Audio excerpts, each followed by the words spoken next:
নমস্কার বন্ধুরা, life is ইয়ামিতে আপনাদের সবাইকে স্বাগত জানাই।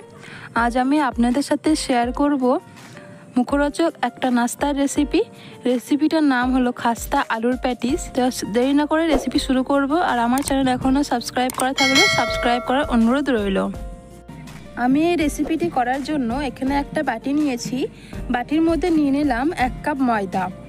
এবার ময়দার মধ্যে দিয়ে দেব এর পরিমাণ মতো নুন, আর দিয়ে দেবো এখানে ছোটো চামচের হাফ চামচের মতো জোয়ানটা একটু হাতে ঘষে এভাবে এর মধ্যে দিয়ে দিচ্ছি। জোয়ান দিলে এর টেস্টটা কিন্তু খুবই ভালো হয়। তো জোয়ান দেওয়ার পর ময়দার সাথে উপকরণগুলো খুব ভালোভাবে এইভাবে মিশিয়ে নেব। এটা খুব ভালো করে মিশিয়ে নেওয়ার পর এখানে দিয়ে দেবো সাদা তেল। সাদা তেলের পরিমাণটা এখানে কিন্তু একটু বেশিই লাগবে। সাদা তেলটা বেশি দিলে তবে কিন্তু এগুলো খাস্তা তৈরি হবে। তো তেল দিয়ে এইভাবে খুব ভালো করে ময়দার সাথে মাখিয়ে নেব। তো তেলের পরিমাণটা ময়দার সাথে ঠিক আছে কি না সেটা আমি দেখিয়ে দিচ্ছি। তার জন্য হাতের মধ্যে এইভাবে ময়দা নিয়ে মুঠো করলে দেখুন ময়দাটা কিন্তু মুঠো হয়ে যাচ্ছে, তার মানে ময়দার সাথে তেলের পরিমাণটা একদম ঠিক আছে। তো এবার ময়দাটা আমি মেখে নেব। এখানে অল্প অল্প করে জল দিয়ে ময়দাটা মেখে নিচ্ছি। ময়দাটা কিন্তু খুব বেশি নরম করে মাখবো না, ময়দাটা একটু শক্ত করেই কিন্তু মাখতে হবে। ময়দাটা দেখুন মাখা হয়ে গেছে। আর ময়দাটা আমি কিন্তু খুব বেশি নরম করে মাখিনি, একটু শক্ত রেখেই কিন্তু মেখেছি, সেটা দেখে কিন্তু আপনারা বুঝতেই পাচ্ছেন। তো ময়দাটা মাখা হয়ে গেছে। এবার এটা আমি ঢাকা দিয়ে সরিয়ে রেখে দেবো। আর অন্যদিকে আমি পুর তৈরি করে নেব। আলুর পুর তৈরি করার জন্য এখানে আমি 4টে মাঝারি সাইজের আলু নিয়েছি। আলুগুলো এরকম পিস পিস করে আমি সিদ্ধ দিয়েছিলাম। এবার এই আলুগুলো কাঁটা চামচের সাহায্যে এইভাবে আমি গেলে নিচ্ছি। আলুগুলো কিন্তু পুরো গেলে দিলে হবে না, এরকম অল্প অল্প গোটা থাকতে হবে।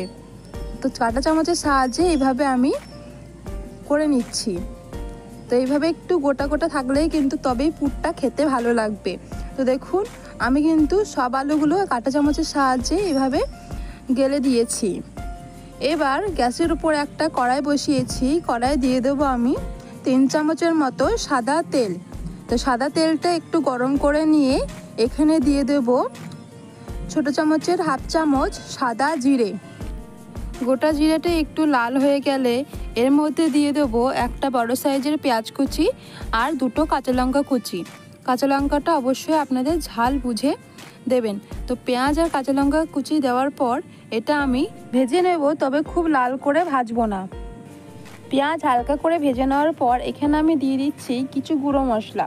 গুঁড়ো মশলার মধ্যে প্রথমেই দিয়ে দিলাম অল্প পরিমাণে হলুদ গুঁড়ো, অল্প পরিমাণ লঙ্কা গুঁড়ো, ছোটো চামচের 1 চামচ জিরে গুঁড়ো, ছোটো চামচের 1 চামচ ধনে গুঁড়ো। এরপর এখানে দিয়ে দেব স্বাদ মতো নুন। এরপর এখানে দিয়ে দেব 1 চামচের মতো চাট মশলা। চাট মশলা দিলে পুরের টেস্টটা কিন্তু খুব ভালো হয়। এবার সমস্ত গুঁড়ো মশলার সাথে পেঁয়াজে ভালো করে নেড়েচেড়ে মিশিয়ে নেব। এটা আমি 1 মিনিটের মতো কষিয়ে নিচ্ছি। মশলা কষানোর সময় এখানে আমি দিয়ে দেবো অল্প পরিমাণ জল, যাতে করে মশলাটা না পুড়ে যায়।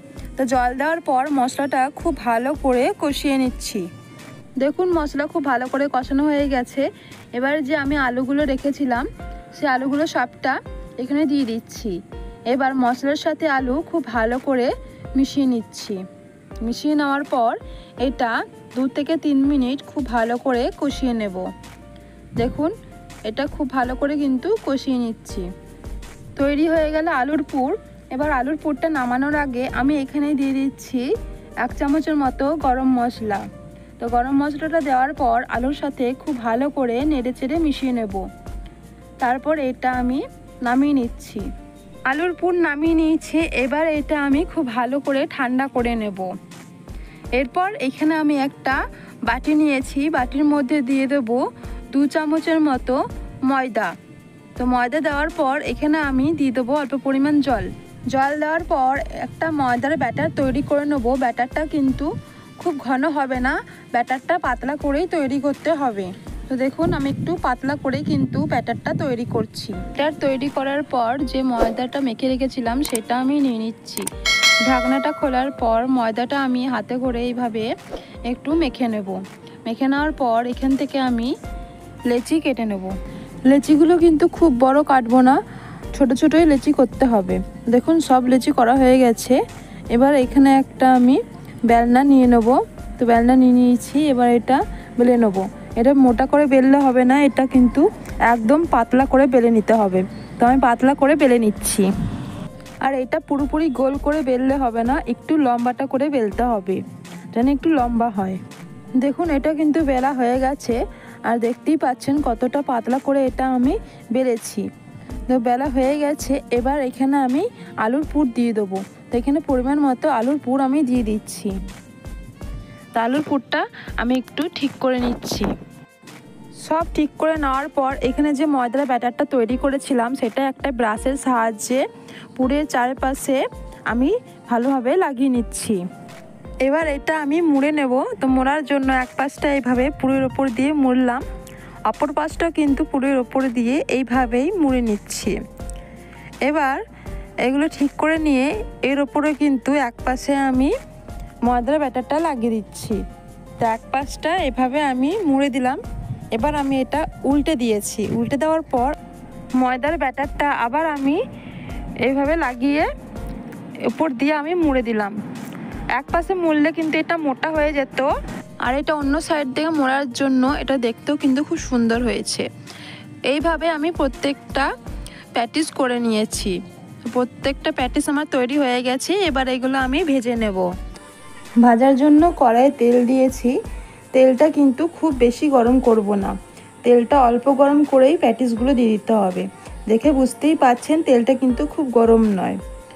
আর গ্যাসের ফ্লেমটাও কিন্তু মিডিয়াম অথবা হাই করে ভাজা যাবে না, গ্যাসের ফ্লেম একদম লোতে করে এগুলো ভাজতে হবে, তবেই কিন্তু এগুলো খাস্তা তৈরি হবে।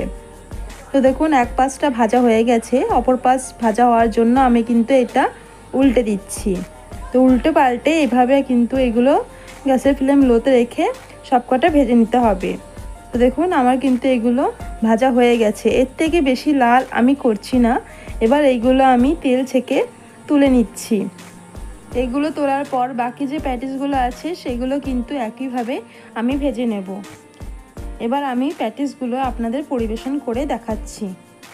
আলুর খাস্তা প্যাটিস আমি টমেটো সসের সাথে পরিবেশন করেছি। প্যাটিসগুলো ভেতর থেকে কেমন তৈরি হয়েছে সেটা আপনাদের দেখিয়ে দিচ্ছি। দেখুন এটা কিন্তু খুবই খাস্তা তৈরি হয়েছে, আর ভেতর থেকেও কিন্তু খুব ভালো তৈরি হয়েছে। এগুলো টমেটো সসের সাথে খেতে কিন্তু খুবই ভালো লাগে। এই ছিল আজকের রেসিপি। আজকের রেসিপিটা কেমন লাগলো অবশ্যই আপনারা কমেন্ট করে জানাবেন। আর আজকের ভিডিওটি ভালো লেগে থাকলে লাইক অ্যান্ড সাবস্ক্রাইব করে দিয়ে পাশে থাকবেন এরকম নতুন নতুন ভিডিও পাওয়ার জন্য। তো আজকের মতো এই অবধি, আবারও হাজির হব অন্য কোনো দিন নতুন কোনো রেসিপি নিয়ে। ভালো থাকবেন, সুস্থ থাকবেন, ধন্যবাদ।